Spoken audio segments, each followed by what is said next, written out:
Hey everyone, Tristan Torres here. Tried to record this video once before, but didn't turn the sound on.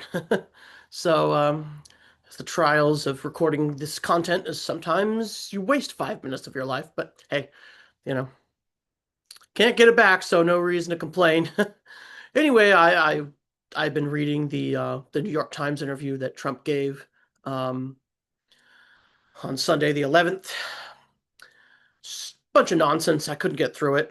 Had to sit down and actually say something because the New York Times is really the most milquetoast media organization out there. It really doesn't work. They are so all consumed with this idea of access that they don't challenge the president on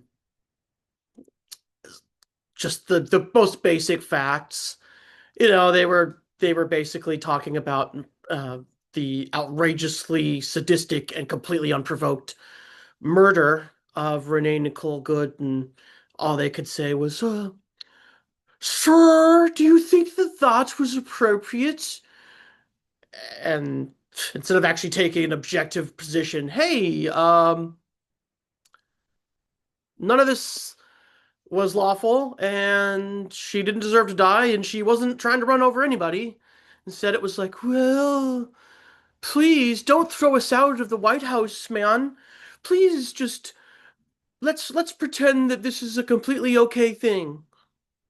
And that's the issue with Trump. They all think they pretend like he's some serious actor because they have to, or else they'll lose access and can't have that. I also love it. Like closer to the end, one of the last things I ended up reading was that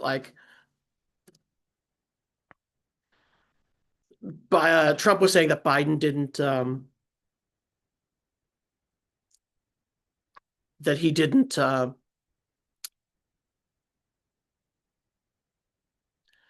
do an interview with the New York Times like Trump was doing, and they were like, yeah, he didn't do an interview. The reporters and we tried to call him, but he changed his number.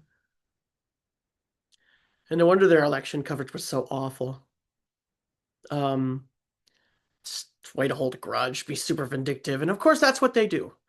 Because at the end of the day, the Democrats, the New York Times is one of the main reasons why the Democrats have such milk toast, inoffensive leadership. You have Chuck Schumer, couldn't even say that Trump chickens out, from New York, and Jeffries, also from New York, completely and utterly destitute in terms of leadership qualities. Um, you know, I it'd be really nice if we had a media that actually did their goddamn jobs instead of trying to protect their own access. It really would be nice.